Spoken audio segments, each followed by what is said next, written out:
नमस्कार विद्यार्थी मित्रांनो, स्वागत आहे आपलं एक्सलन्स अकॅडमी या यूट्यूब चॅनलवर।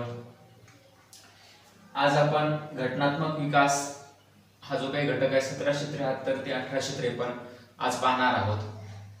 मागील तासिकेमध्ये आपण ब्रिटिशांचं म्हणण्याऐवजी परकीय सत्ता ज्या आहेत, युरोपियन सत्तांचं जे भारतातील आगमन आहे त्याबद्दलची आपण विस्तृत अशी माहिती पाहिलेली आहे। आजच्या तासिकेमध्ये आपण घटनात्मक विकास 1773 ते 1853 हा पहिला टप्पा पाहणार आहोत। सर्व विद्यार्थ्यांना या ठिकाणी कळकळीची विनंती की या ठिकाणी जर या चॅनलला तुम्ही सबस्क्राइब केले नसेल तर त्यांनी सबस्क्राइब करा, लाईक करा, शेअर करा, जेणेकरून येणारे नवनवीन चांगले व्हिडिओज असतील ते तुम्हाला या ठिकाणी पाहण्याची संधी मिळेल। तर आपण सुरुवात करूया आजच्या घटकाला आपल्या घटनात्मक विकास 1773 ते 1853। पहा, या ठिकाणी आपल्याला लक्षात घ्यायचं आहे की घटनात्मक विकास ब्रिटिश कालखंडामध्ये कशा पद्धतीने झालेला आहे। आपल्याला माहिती आहे की 31 डिसेंबर 1600 रोजी ईस्ट इंडिया कंपनी भारतामध्ये स्थापन झालेली आहे। 31 डिसेंबर 1600 रोजी ईस्ट इंडिया कंपनी भारतामध्ये स्थापन झालेली आहे आणि ही कंपनी भारतामध्ये स्थापन झाल्याच्या नंतर भारतामध्ये जे काही ब्रिटिशांचं प्रशासन आहे किंवा व्यापार आहे हा चालवण्यासाठी त्यांना काही कायद्यांची गरज भासत होती। सुरुवातीच्या कालखंडामध्ये आपल्याला लक्षात येतं की ब्रिटिश सत्ता ही जी काही आहे ते ब्रिटिशांनी दोन सत्रामध्ये त्यांचं कामकाज चालवलेलं आहे। सुरुवातीचा पहिला जो कालखंड आहे 1600 पासून ते 1757 पर्यंतचा जो काही कालखंड आहे, तर हा कालखंड एकंदरीत कुठला कालखंड आहे तर व्यापाराचा कालखंड म्हणून तो कालखंड ओळखला जातो। आणि त्यानंतरचा कालखंड जो काही आहे तर तो काही कालखंड म्हणून ओळखला जातो तर तो साम्राज्य विस्ताराचा कालखंड म्हणून ओळखला जातो। मग आपण पाहूयात की ब्रिटिशांनी भारतामध्ये आल्याच्या नंतर कायदे केले ते कशा पद्धतीचे कायदे केलेले आहेत। मग आपण जाणून घेऊया दोन प्रकारचे कायदे केलेले आहेत। हे दोन प्रकारचे कायदे कोणकोणते केले ब्रिटिशांनी भारतात ते समजून घेऊयात। व्यापारासंबंधी कायदे काय म्हणू शकतो आपण त्या कायद्यांना, त्या ब्रिटिशांनी केलेल्या कायद्यांना दोन पद्धतीचे कायदे केलेले आहेत भारतामध्ये त्यांनी। तर पहा, पहिला कायदा आहे कंपनीच्या कारभारावर नियंत्रणासाठी। पहिला कायद्याचा प्रकार कोणता आहे? कंपनीच्या कारभारावर नियंत्रणासाठी केलेले कायदे। व दुसरा प्रकारचा कायदा आहे त्यातला साम्राज्य विस्तारासाठी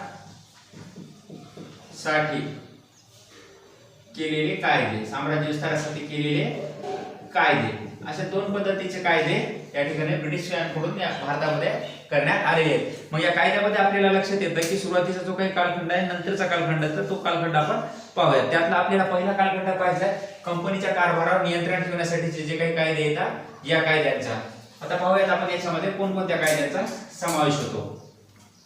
तर सुरुवातीला आपल्याला या ठिकाणी लक्षात घ्यावं लागेल की अगदी प्राथमिक कालखंडामध्ये ब्रिटिशांनी जे काही भारतात आल्याच्या नंतर जे काही 1757 ची प्लासीची लढाई जिंकली, त्यानंतर त्यांनी काय केलं भारतामध्ये 1764 मध्ये बक्सरची लढाई जिंकली। त्या दरम्यानच्या कालखंडामध्ये ब्रिटिश कंपनी भारतामध्ये काय करत होती, मोठ्या प्रमाणात व्यापार पसरवत होती आणि हा व्यापार पसरवत असताना या ठिकाणी कंपनीमध्ये भ्रष्टाचार या ठिकाणी मोठा माजलेला होता। आणि अशा अवस्थेमध्ये या भ्रष्टाचारामधून कंपनीतील जे कर्मचारी येतात ते संपत्तीची भारताकडून लूटमार करत होते। मग या परिस्थितीमध्ये 1764 मध्ये बक्सरची लढाई इंग्रजांनी जिंकली आणि या लढाईच्या फलनिष्पत्ती म्हणून एक घटना भारतामध्ये घडून आली। ज्या वेळेस बक्सरच्या लढाईच्या वेळेस इंग्रजांचा गव्हर्नर कोण होता? Robert Clive. आणि या रॉबर्ट क्लाइव्हने काय केलं, भारतामध्ये दुहेरी शासन व्यवस्था राबवलेली आहे। आता पाहूयात आपण पहिली घटना आहे त्यांची दुहेरी शासन व्यवस्था। दुहेरी शासन व्यवस्था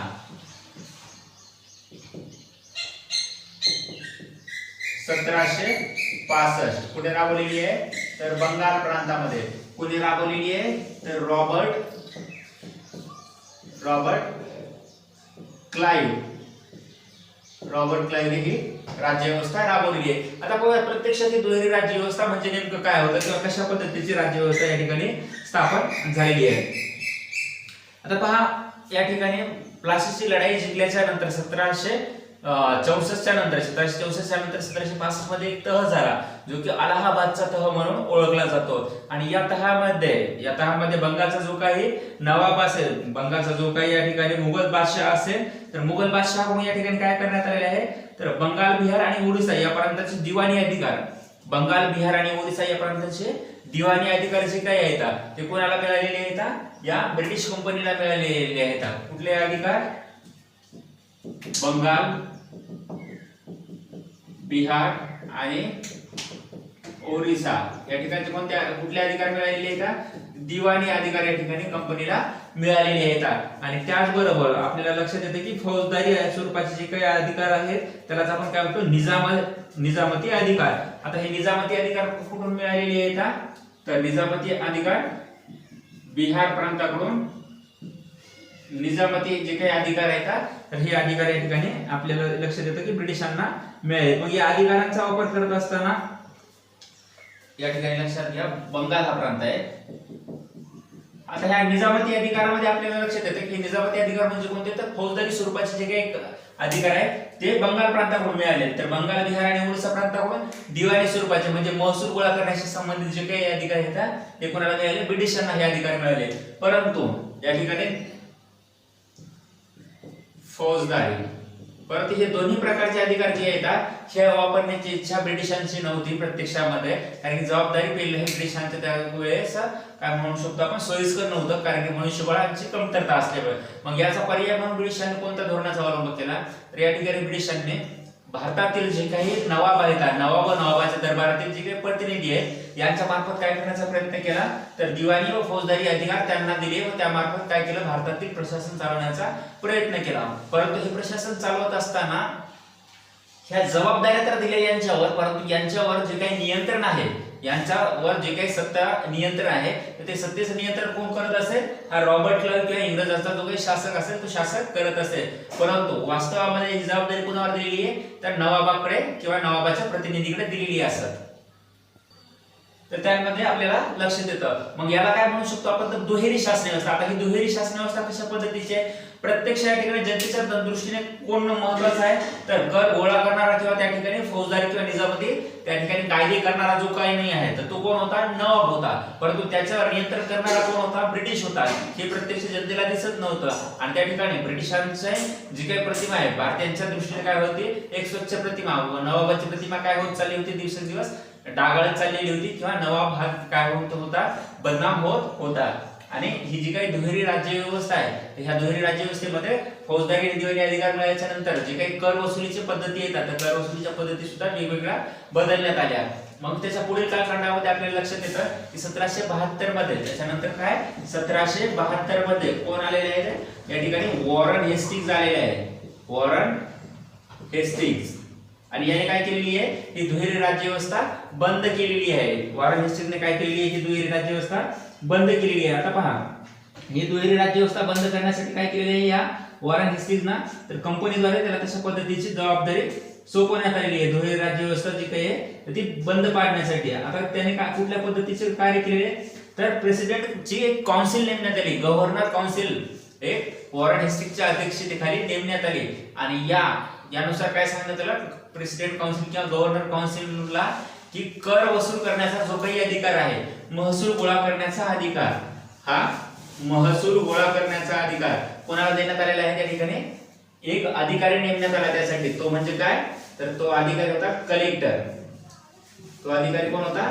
कलेक्टर. म्हणजे आपल्याला लक्षात येते या ठिकाणी कलेक्टर या पदाची निर्मिती कोणाच्या कालखंडामध्ये झालेली आहे? तर वॉरन हेस्टिंग्जच्या कालखंडामध्ये झालेली आहे. हे लक्षात घ्या. कलेक्टर हा काय म्हणून नेमण्यात येत होता? तर महसूल अधिकारी म्हणून नेमण्यात येत होता. ही आहे बंगालची दुहेरी राज्य व्यवस्था.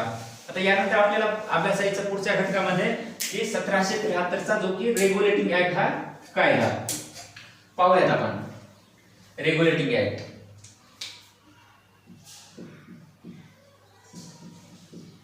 Regulating act 1773. यालाच आपण दुसरं नाव काय देतो? तर नियमितीकरणाचा कायदा. नियमितीकरणाचा कायदा असं सुद्धा आपण या कायद्याला म्हणत असतो. आता पहा हा कायदा आलेला आहे भारतामध्ये 1773 मध्ये. इंग्लंडचे पंतप्रधान लॉर्ड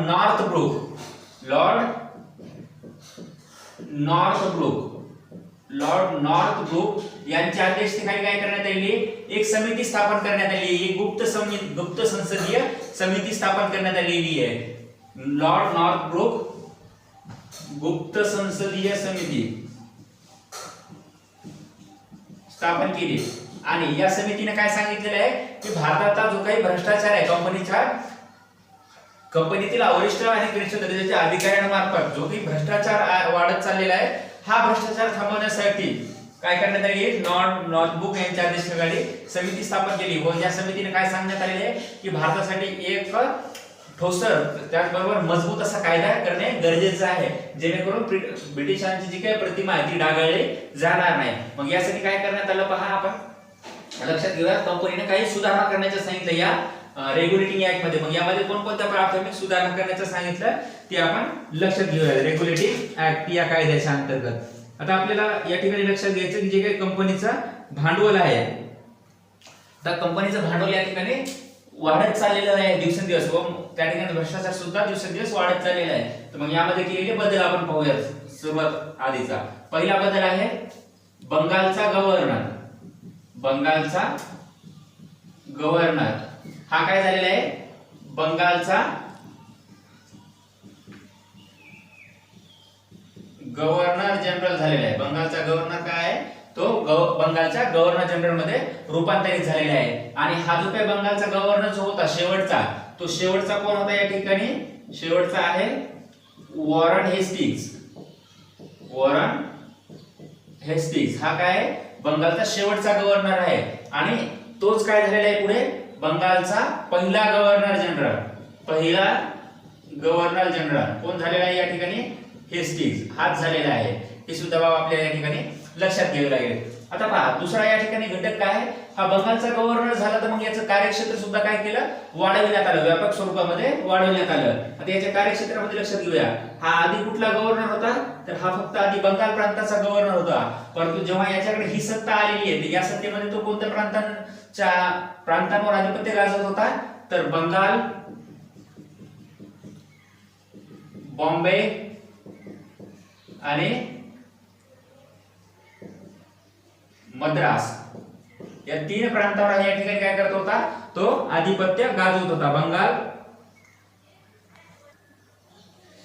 यामध्ये आपण उल्लेख केलेला आहे की बंगालचा गव्हर्नर जो काय होता त्याचं कार्यक्षेत्र कुठपर्यंत मर्यादित होतं बंगाल या प्रांतापुरतं त्याचं कार्यक्षेत्र मर्यादित होतं। तर या ठिकाणी बंगालच्या गव्हर्नर जनरलचं कार्यक्षेत्र कुठपर्यंत होतं तर त्याचं कार्यक्षेत्र होतं बंगाल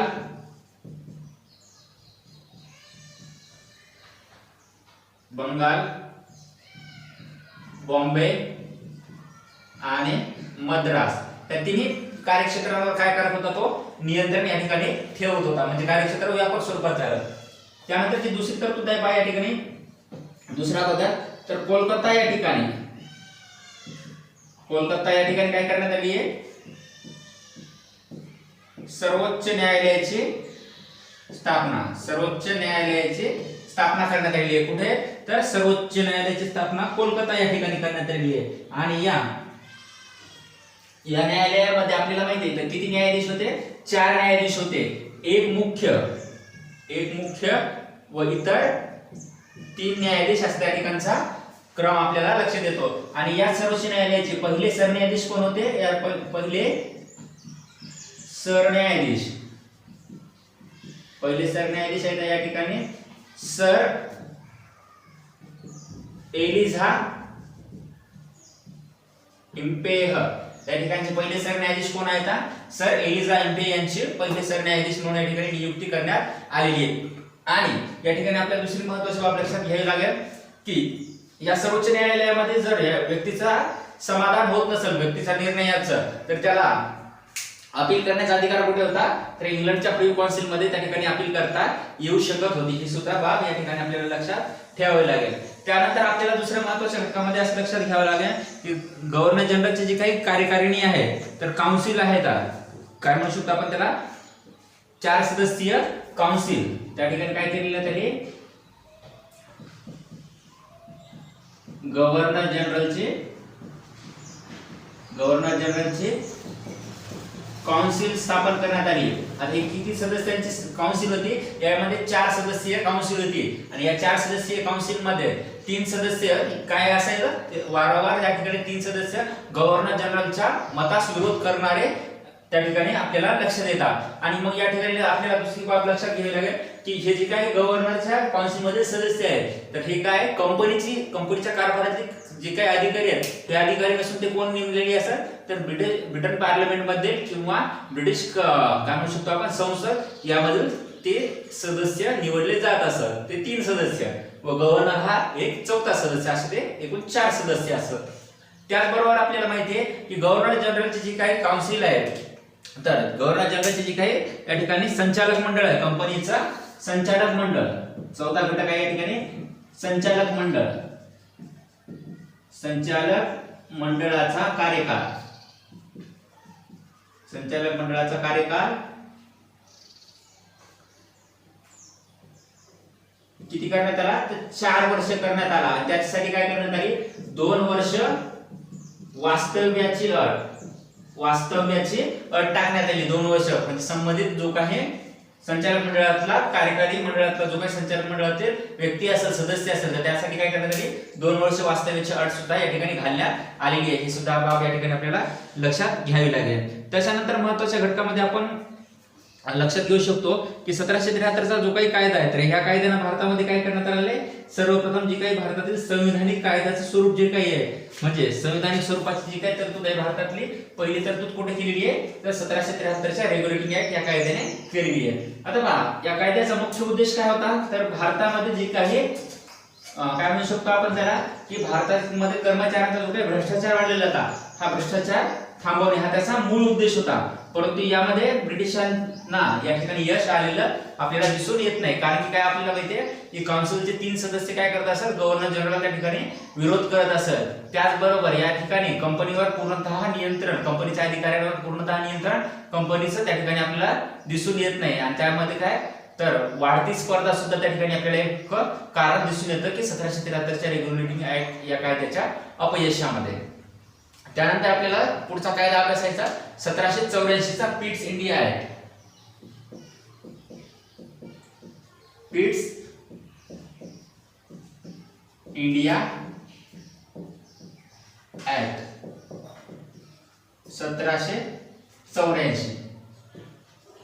पहा आता पिट्स इंडिया ऍक्ट हा जो काही कायदा आहे तर इंग्लंडचे जे काही पंतप्रधान आहेत लिटल द यंगर पीट म्हणून त्यांना ओळखलं जातं. आणि त्या ठिकाणी ब्रिटनमध्ये सत्ता बदल झालेला आपल्याला दिसून येतो. त्याचं कारण काय तर ब्रिटनमध्ये काय करण्यात आले आहे की भारतातला जे काही वाढता भ्रष्टाचार आहे तर हा थांबवण्यासाठी त्या ठिकाणी एक विधेयक मांडण्यात आलेलं होतं. आणि हे विधेयक मांडल्याच्या नंतर त्या ठिकाणच्या पार्लमेंटमध्ये ते विधेयक मंजूर होऊ शकलं नाही. आणि विधेयक मंजूर होऊ न शकल्यामुळे त्या ठिकाणी तत्कालीन पंतप्रधान जे काही होते तर तत्कालीन पंतप्रधानांना त्या ठिकाणी राजीनामा द्यावा लागला होता. त्यामध्ये आपल्याला माहिती तत्कालीन पंतप्रधानमध्ये काय म्हणू शकतो आपण नॉर्थ नावाचे जे काही पंतप्रधान होते यांना राजीनामा द्यावा लागला. व त्यानंतर पंतप्रधान पदावर कोण आलेले येतात पिट्स द यंगर हे जे काही येतात हे या ठिकाणी पंतप्रधान पदावर आलेले येतात. आणि यांनी काय केलेलं आहे या ठिकाणी भारतामध्ये एक कंपनीची प्रतिष्ठा शुद्ध करण्यासाठी हा कायदा राबवला. त्या कायद्याला आपण काय म्हणतो तर पिट्स इंडिया ऍक्ट असं त्या कायद्याचा आपण उल्लेख करतो.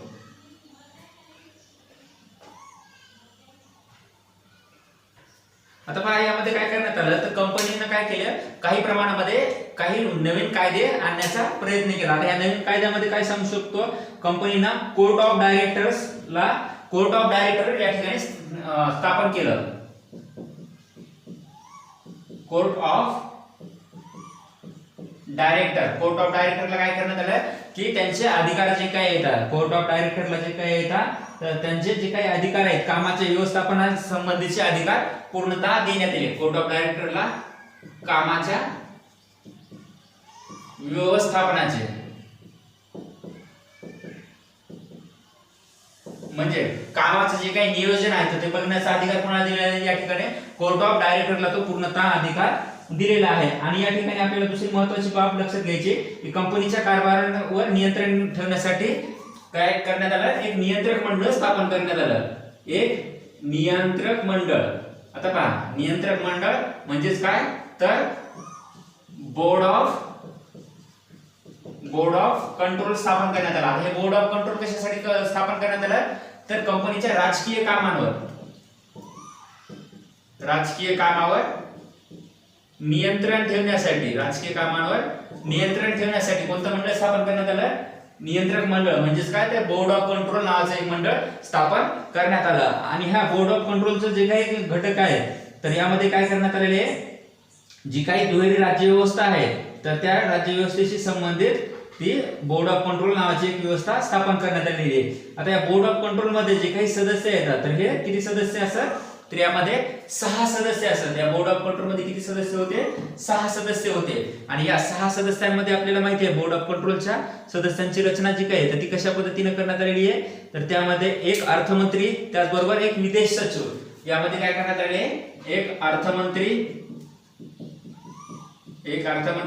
त्यानंतर एक विदेश सचिव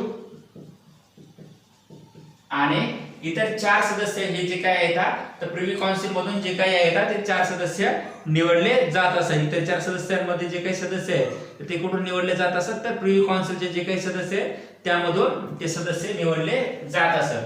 4 सदस्य प्रिव्ही काउन्सिल मधून निवडले जात असतात. असे एकूण किती सदस्य आहेत बोर्ड ऑफ कंट्रोल मध्ये, असे एकूण 6 सदस्य या ठिकाणी नेमण्यात येत होते बोर्ड ऑफ कंट्रोल मध्ये. आणि ह्या बोर्ड ऑफ कंट्रोल जे काही आहे ह्या बोर्ड ऑफ कंट्रोल मध्ये काय सांगू शकतो आपण, तर दिशादर्शन करणे जे काही, त्याचबरोबर लष्करी असेल किंवा महसूल प्रशासन असेल या पूर्ण अधिकार त्या ठिकाणी स्थापन करण्याचा अधिकार त्या ठिकाणी दिलेला आपल्याला दिसून येतो. आता पहा, त्याचबरोबर जे काही अहस्तक्षेपाचं धोरण जे होतं या ठिकाणी दुसरं, या ठिकाणी पीट्स इंडिया ऍक्ट मध्ये काय करण्यात आलेलं आहे, अहस्तक्षेपाचं धोरण, अहस्तक्षेपाचे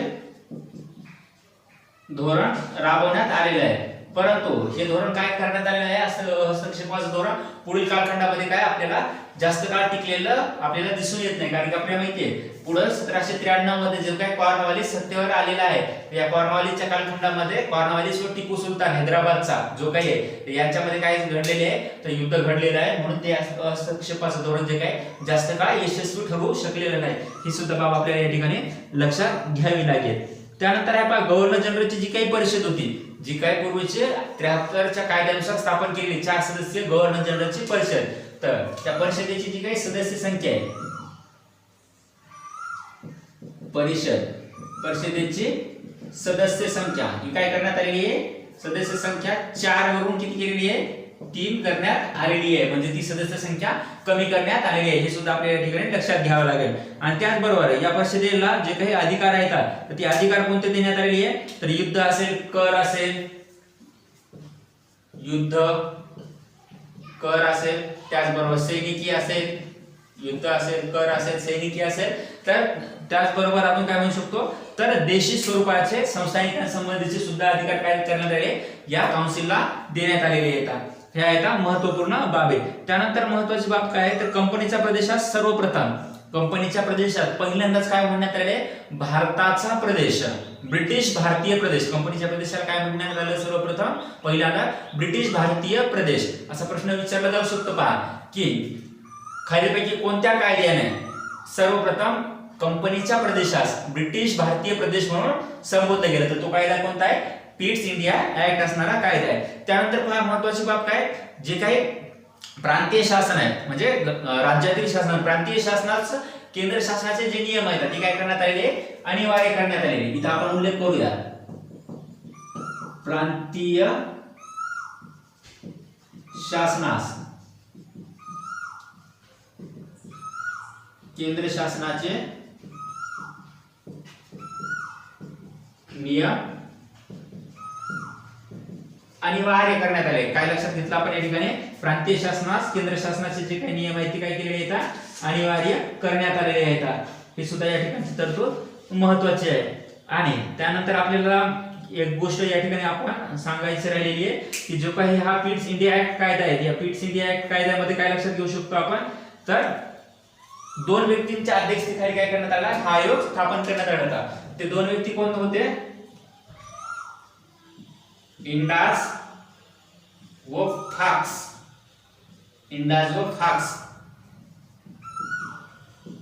इंडास व फाक्स अधिनियम, असं त्या अधिनियमाला आपण या ठिकाणी संबोधतो. तर हा पीट्स इंडिया ऍक्ट सुद्धा परीक्षेच्या दृष्टीने महत्त्वाचा आहे. त्यानंतर पुढचा कायदा या ठिकाणी आपण अभ्यासूया, महत्त्वपूर्ण कायदा 1813 चा चार्टर ऍक्ट, 1813 चा चार्टर ऍक्ट. आपल्याला माहिती आहे की 1793 ला चार्टर ऍक्ट करण्यात आला आणि त्यामध्ये काय सांगण्यात आलं होतं की प्रति 20 वर्षाला काय करण्यात येईल, सुधारणा कायदे या ठिकाणी भारतामध्ये निर्माण करण्यात येतील. कंपनीचा जो काही कारभार आहे त्याचा आढावा घेण्यासाठी, म्हणजे कंपनीच्या कारभाराची तपासणी करण्यासाठी. आणि त्यानुसार 1793 नंतर जो काही कायदा आला तो आहे 1813 चा चार्टर्ड ऍक्ट. आता या सुधारणा कायद्यामध्ये कोणकोणत्या पद्धतीच्या सुधारणा करण्यात आल्या आहेत तर ते आपण आता या ठिकाणी पाहूयात.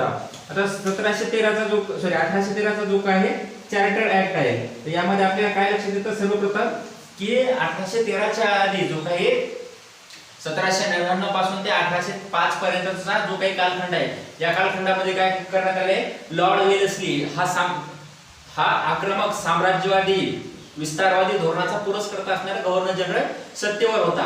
आणि या गव्हर्नर जनरलच्या कालखंडामध्ये ब्रिटिशांची जी सत्ता आहे तर ती काय तर भारतभर पसरण्यासाठी काय झालेली आहे, विस्तारित झालेली आपल्याला दिसून येते. मग याच्या परिणाम स्वरूपामध्ये आपल्याला भारतामध्ये काही सुधारणा झालेली आपल्याला दिसून येतात. आता पहा यामध्ये काय सुधारणा झाल्या ते आपण बघूया. तर कंपनीला काय करण्यात आले आहे तर 20 वर्षासाठी, पुढील 20 वर्षासाठी महसूल गोळा करण्याचा अधिकार देण्यात आला. कंपनीला पुढील 20 वर्षासाठी महसूल गोळा करण्याचा अधिकार देण्यात आला. त्यानंतरची दुसरी महत्त्वाची तरतूद यामध्ये काय सांगू शकतो, कंपनीचा पहिली तरतूद. दुसरी महत्त्वाची तरतूद आहे कंपनीला भारतातील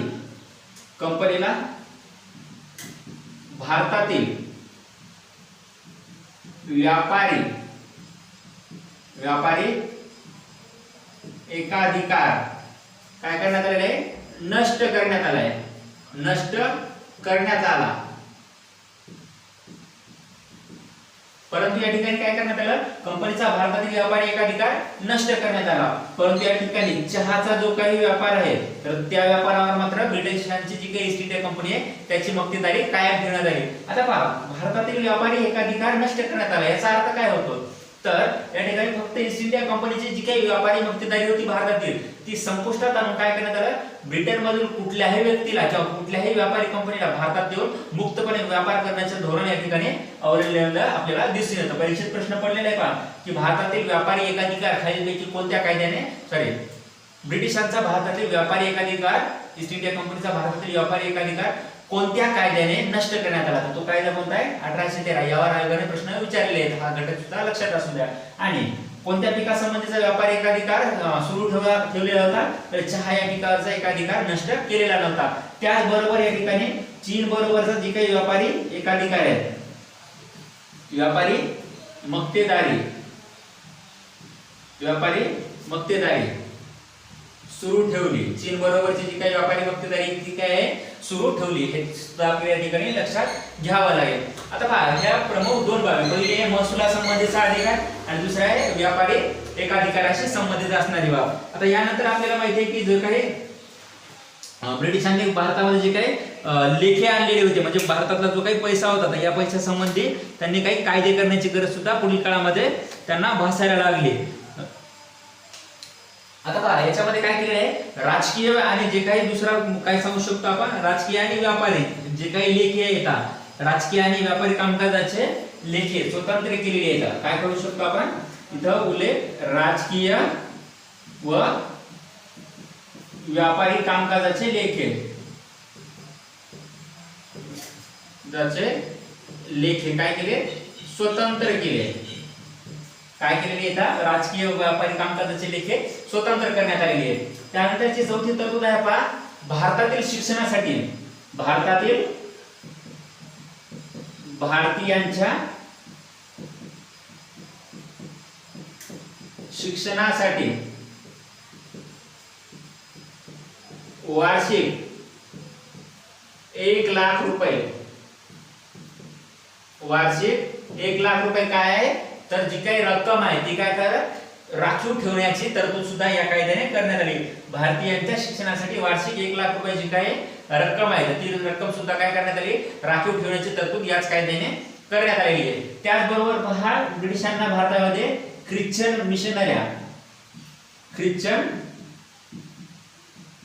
मिशनरी ख्रिश्चन मिशनरींची भारतामध्ये स्थापना करण्यास याच कायद्याने परवानगी दिली आहे. पहा परीक्षेत आजपर्यंत प्रश्न पडलेले आहेत का की खालील दिलेल्या बाबी कोणत्या कायद्याशी संबंधित आहेत ते ओळखा असा प्रश्न पडू शकतो आणि त्यावर काय असू शकतात पर्याय. तर व्यापारी एकाधिकार नष्ट करण्यात आला, राजकीय व व्यापारी कामकाजाचे लेखी स्वतंत्र करण्यात आले, भारतीयांच्या शिक्षणासाठी वार्षिक 1 लाख रुपयाची तरतूद करण्यात आली किंवा ख्रिश्चन मिशनरीची स्थापना करण्यात आली. व खाली तुम्हाला पर्याय दिले जाऊ शकतात ए बरोबर, बी बरोबर, ए व बी बरोबर आणि वरीलपैकी सर्व बरोबर. तर आपल्याला या ठिकाणी लक्षात घ्यावं लागेल की वरीलपैकी हे जे काही विधान आहेत ते सर्वच विधाने या ठिकाणचे काय येतात बरोबर आहे. त्यानंतर आहे पहा स्थानिक कर गोळा करण्याचा अधिकार जो काही आहे तर तो सुद्धा देण्यात आलेला आहे. या ठिकाणी काय उल्लेख करू शकतो आपण स्थानिक कर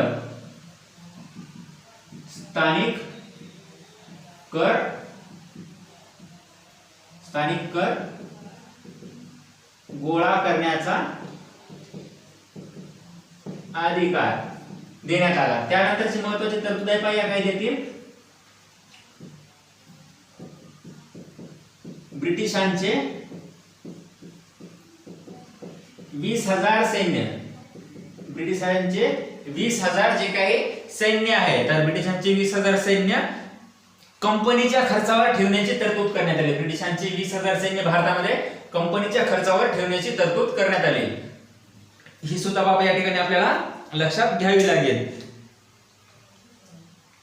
त्यानंतरची महत्त्वाची बाब आपण लक्षात घेऊया की जे काही कंपनीचं जे काही काउन्सिल होतं या काउन्सिलचे जे काही सदस्य येतात ते काउन्सिलचे सदस्य नेमण्याचा अधिकार गव्हर्नरला देण्यात आला. परंतु हे गव्हर्नरला अधिकार दिल्याच्या नंतर सदस्य निवडीचे, परंतु त्यावर जे काही प्रत्यक्ष नियंत्रण आहे ते कोणाचं होतं इंग्लंडच्या जे काही प्रिव्ही काउन्सिल आहे इंग्लंडचे जे काही पार्लमेंट आहे तर त्या पार्लमेंटचं त्या ठिकाणी नियंत्रण ठेवण्यात आलेलं होतं. म्हणजे ते प्रत्यक्ष जबाबदार कोणाला होते पदाच्या बाबतीत तर त्या ठिकाणी पार्लमेंटला जबाबदार होते. हे आपल्या या ठिकाणी लक्षात येतं. त्यानंतरचा पहा महत्त्वाचा कायदा आपण पुढचा पाहूया की 1833 चा कायदा. त्यानंतर आपण पुढचा कायदा पाहूया 1833 चा कायदा.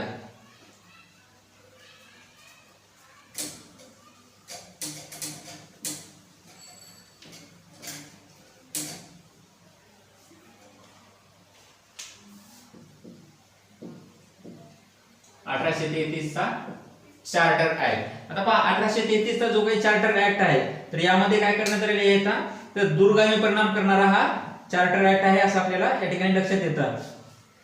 आता पहा यामध्ये कोणकोणत्या पद्धतीचे बदल केलेले आहेत हे आपण थोडक्यामध्ये समजून घेऊया.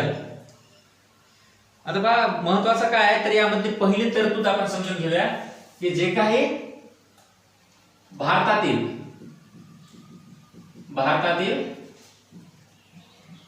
चहाचा एकाधिकार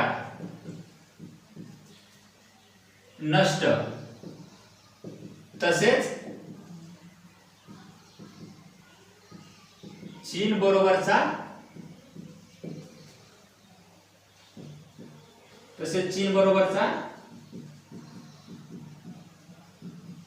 व्यापारी अधिकार संपुष्टात आला. आता पहा इथे आपण काय तरतूद केलेली आहे तर भारतातील चहाचा व्यापारी एकाधिकार नष्ट करण्यात आला. 1813 च्या कायद्यात काय करण्यात आलं होतं चहाचा एकाधिकार कायम ठेवण्यात आला. परंतु 33 च्या कायद्यात काय केलं चहाचा अधिकार सुद्धा काय केला ब्रिटिशांचा समाप्त करण्यात आला व प्रत्येक इंग्रज कंपनी किंवा व्यापाऱ्याला या ठिकाणी मुक्त व्यापाराचं धोरण भारतात लागू केलं सर्वच उत्पादनाच्या बाबतीत. त्याचबरोबर या ठिकाणी काय केलं 1813 च्या कायद्यानं भारताचा व्यापारी एकाधिकार कंपनीचा नष्ट करण्यात आला. 33 च्या कायद्याने काय करण्यात आलं चीन बरोबरचा जो काही व्यापारी एकाधिकार आहे तर तो त्या ठिकाणी नष्ट करण्यात आलेला आहे. त्यानंतरची महत्त्वाची तरतूद काय सांगू शकतो आपण तर ब्रिटिश शासनाद्वारे काय होतं भारतातील महसुलाचे दायित्व देण्यात आलं. आता पहा महसुलाचे दायित्व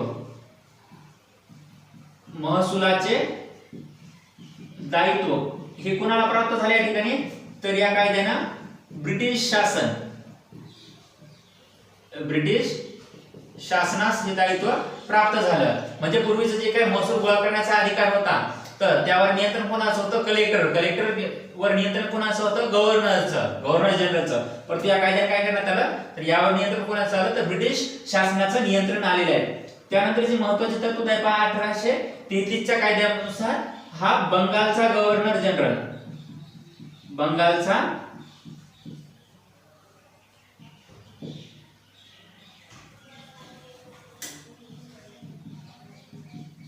बंगालचा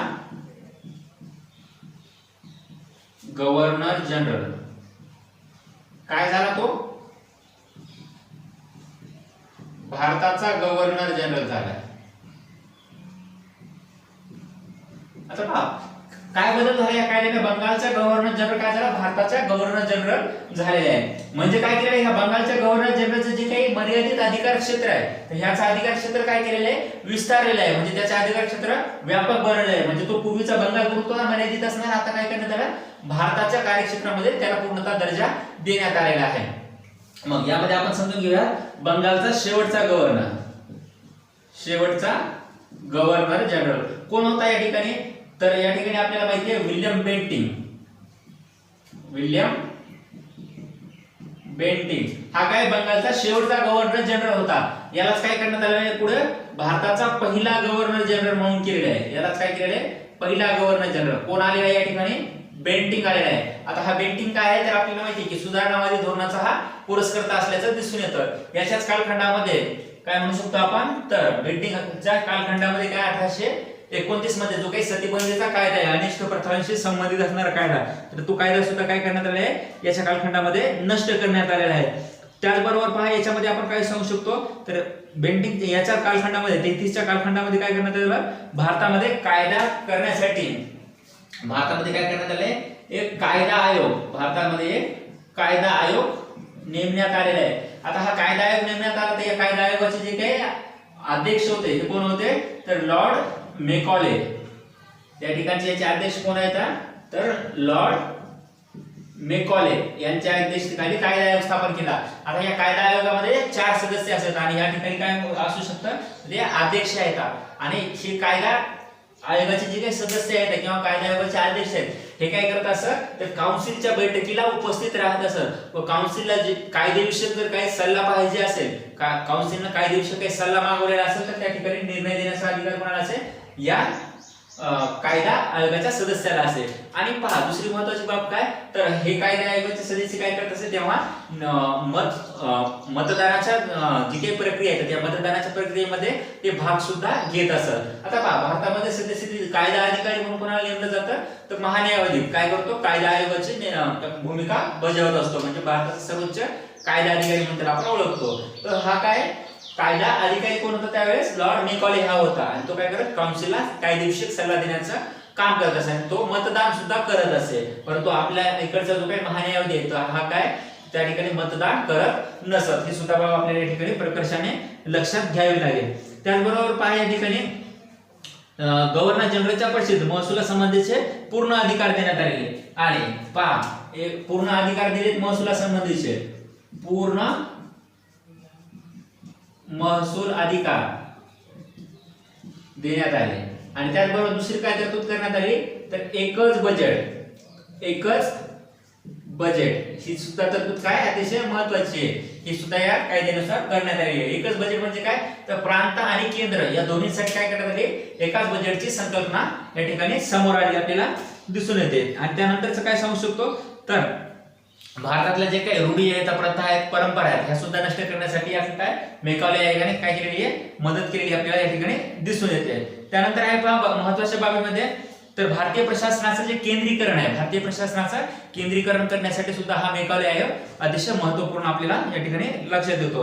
आणि या ठिकाणी काय लक्षात येतं तर भारतामध्ये पहिलं जे काही आपण काय उल्लेख केलेला आहे की भारतात जे काही विशेष कायदे येतात काउन्सिल मार्फत तर काउन्सिल काय करत होती भारतामध्ये कायदे करण्याचं कार्य करत असत. आता पहा काउन्सिल कायदे करण्याचं काम करत होती म्हणल्याच्या नंतर आपल्याला काय लक्षात येतं तर भारतामध्ये जे काही काउन्सिलचं कार्य समान कोणाचं होतं तर पुढे निर्माण झालेले जे काही कायदा मंडळ आहे किंवा कायदे मंडळ ह्या कायदे मंडळाचं जे काही रूप आहे ते पूर्वी कशात होतं तर काउन्सिल मध्ये होतं बरोबर. गव्हर्नर जनरलची काउन्सिल म्हणजेच पुढचं काय आहे तर भारताचं कायदे मंडळ आहे. तर हे जे काही घटनात्मक विकासाचा जो काही टप्पा आहे तर हा कोणत्या कालखंडामध्ये दिसून येतो आपल्याला तर 1833 च्या कालखंडामध्ये आपल्याला हा टप्पा दिसून येतो. म्हणजे पहिल्यांदाच कायदे मंडळाची जी काही संकल्पना आहे तर ती संकल्पना कुठे आली आहे 1833 च्या कायद्यामध्ये. आपण इथे उल्लेख करूया काउन्सिल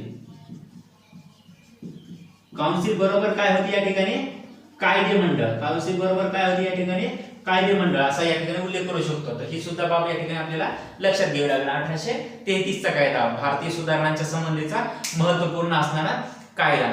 त्यानंतर आहे पहा महत्त्वाच्या बाबीमध्ये आपल्याला ज्या काही परीक्षा आहेत, ज्या काही सिव्हिल सर्व्हिस परीक्षा आहेत, या सिव्हिल सर्व्हिस परीक्षा भारतामध्ये घेतल्या जाव्या ही सुद्धा तरतूद कोणत्या कायद्यात करण्यात आली आहे? 33 च्या कायद्यामध्ये करण्यात आलेली आहे.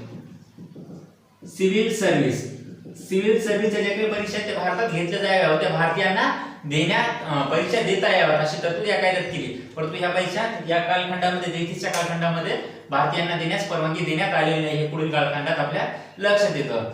आता यानंतर आपण पुढचा कायदा अभ्यासूयात. 1853 चा कायदा अभ्यासूयात आपण.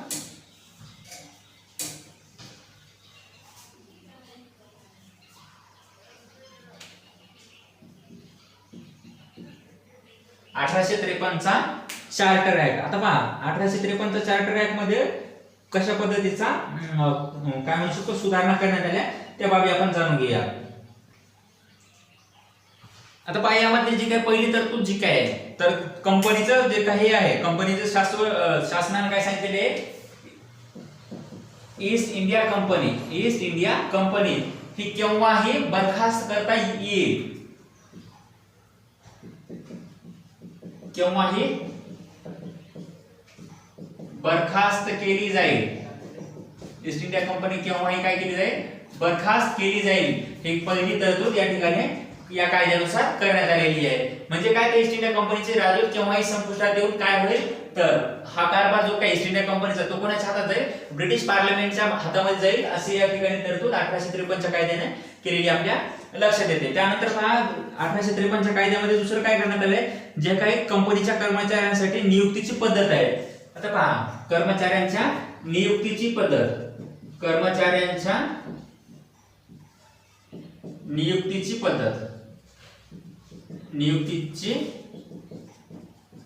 ती कोणती असेल, तर सिव्हिल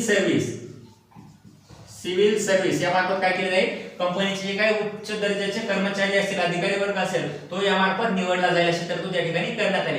पूर्वी हे अधिकारी कोणामार्फत निवडले जात असत, तर ते गव्हर्नरचे जे काही काउन्सिल आहे किंवा गव्हर्नर याच्या मार्फत या ठिकाणी कर्मचाऱ्यांच्या नियुक्त्या केल्या जात असतात. परंतु सद्यस्थितीमध्ये 1853 च्या कायद्यात काय उल्लेख केला, तर यासाठी सिव्हिल सर्व्हिस ज्या काही परीक्षा आहेत या परीक्षा मार्फत या अधिकारी वर्ग या ठिकाणी नियुक्त केला जाईल. आता पहा अधिकारी वर्ग नियुक्त करण्याचं सिव्हिल सर्व्हिस मध्ये सांगण्यात आलं. त्यानंतरच पहा या सिव्हिल सर्व्हिसची जी काही भरती आहे, तर यावर ही जी काही भरती आहे तर यावर नियंत्रण कोणाचं असेल, तर बोर्ड ऑफ कंट्रोल. याच्यावर नियंत्रण कोणाचं असेल, तर यावर नियंत्रण असेल बोर्ड ऑफ कंट्रोल. याच्यावर नियंत्रण कोणाचं ठेवण्यात आलं, बोर्ड ऑफ कंट्रोल. पूर्वी याच्यावर नियंत्रण कोणाचं होतं, तर गव्हर्नर जनरलची जी काही काउन्सिल आहे तर त्या काउन्सिलचं त्या ठिकाणी नियंत्रण होतं, हे आपल्या लक्षात येतं. त्यानंतर पहा या ठिकाणी जे काही काय म्हणू शकतो आपण, तर जे काही सिव्हिल सर्व्हिसची जी तरतूद आहे तर यासाठी काय करण्यात आले, मेकॉलेची सुधारणा समिती या ठिकाणी परत एकदा नव्याने स्थापन करण्यात आलेली आहे. कशासाठी, तर सिव्हिल सर्व्हिस एक्झाम साठी ही समिती स्थापन केलेली आपल्याला लक्षात येतं. आणि त्याचबरोबर काउन्सिलचे जे काही अधिकार आहेत, काउन्सिलचे जे काही अधिकार आहेत, सॉरी या ठिकाणी आपण 33 च्या कायद्यामध्ये उल्लेख केलेला आहे कुठला, तर कायदे मंडळ आणि कार्यकारी मंडळ यांचे जे काही गट आहे, तर कार्यकारी आणि कार्यकारी कार्याची विभागणी कोणत्या कायद्याने केलेली आहे, तर या 53 च्या कायद्याने. कायदेकारी व कार्यकारी अधिकारांची विभागणी कोणत्या कायद्याने केलेली आहे, तर 1853 च्या कायद्याने कार्यकारी जे काही अधिकार असतील किंवा कायदेकारी अधिकार असतील या अधिकारांची या ठिकाणी विभागणी केल्याची आपल्याला दिसून येते. म्हणजे या ठिकाणी काय कायदे मंडळाची निर्मितीशी संबंधित तरतूद आपल्याला या ठिकाणी दिसून येते. आणि त्याचबरोबर कार्यकारिणीच्या परिषदेच्या सदस्य जे काही आहे, कार्यकारिणीचे जे काही परिषद आहे त्याचे सदस्य आहेत त्यांना पूर्ण सदस्याचा दर्जा सुद्धा या कायद्याने दिलेला आपल्याला दिसून येतो. आणि त्याचबरोबर या ठिकाणी इंग्लंडच्या प्रिव्ही काउन्सिल विधी आयोगामध्ये काय करण्यात आली, भारतीयामध्ये एका विधी आयोगाची सुद्धा नेमणूक करण्यात आलेली आपल्याला त्या ठिकाणी दिसून येते. आणि शेवटची तरतूद यामध्ये आपण असं सांगू शकतो की 1853च्या कायद्याच्या नंतर जो काही पुढे आलेला कायदा आहे तर तो काय 1858चा जो काही राणीचा जाहीरनामा होता हा कायदा होता. आता हा कायदा आपण आज सद्यस्थितीत का नाही पाहत तर 1858चा कायदा जो आहे तो साम्राज्यवादी विस्ताराच्या धोरणासंबंधीचा कायदा आहे. आणि आपण सद्यस्थितीत कोणत्या कायद्यांचा विचार करतोय तर जे काही व्यापारावर नियंत्रणासाठी म्हणजे काय ब्रिटिश प्रशासनात व्यापारी नियंत्रणावर जे काही करण्यात आले कायदे ते कायदे आहेत हे कायदे. आणि 58चा कायदा जो काय तो कोणत्या कायद्यामध्ये येतो साम्राज्य विस्ताराच्या धोरणाच्या कायद्यामध्ये तो कायदा येतो. तर पहा हा घटक अतिशय परीक्षेच्या दृष्टिकोनातून महत्त्वपूर्ण आहे. 1873च्या कायद्यावर आजपर्यंत प्रश्न पडलेले आहेत. त्याचबरोबर दुहेरी राज्यव्यवस्थेवर प्रश्न पडलेले आहेत एमपीएससी असेल किंवा कंबाईन असेल. त्याचबरोबर 1813च्या कायद्यावर परीक्षेत प्रश्न विचारले कोणत्या कायद्याने व्यापारी एकाधिकार नष्ट करण्यात आला किंवा कंपनीचं जे काही 1 लाख वार्षिक शिक्षणाचा खर्चाची तरतूद असेल किंवा मिशनरी कोणत्या कायद्याने आलेले आहेत भारतात. असे वेगवेगळे प्रश्न 13च्या कायद्यावर विचारले. 33च्या कायद्यावर सुद्धा परीक्षेत प्रश्न पडलेले आहेत आणि 53चा कायदा सुद्धा परीक्षेमध्ये या ठिकाणी विचारलेला आहे. हे आपल्या लक्षात असणं गरजेचं आहे. पहा विद्यार्थी मित्रांनो हा व्हिडिओ अतिशय चांगल्या पद्धतीने या ठिकाणी आपण डिझाईन केलेला आहे. या व्हिडिओचा नक्कीच तुम्हाला फायदा होईल.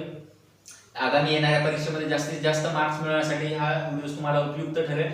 आणि हा व्हिडिओ जर तुम्हाला चांगला वाटला असेल तर या ठिकाणी तुम्ही या व्हिडिओला सबस्क्राईब करा. आतापर्यंत सबस्क्राईब केलेलं नसेल तर व्हिडिओला निश्चितच सबस्क्राईब करा, लाईक करा आणि शेअर करा. जास्तीत जास्त जणांपर्यंत आपण जर पोहोचलो तर त्या ठिकाणी आपल्याला अजून चांगले चांगले नवनवीन व्हिडिओज घेऊन येण्याची काय मिळू शकते प्रेरणा तुमच्या मार्फत मिळू शकते. या व्हिडिओ बद्दल तुमचे काही संदिग्धता असेल काही प्रश्न असतील तर त्या ठिकाणी कमेंट बॉक्समध्ये त्या ठिकाणी प्रश्न विचारा.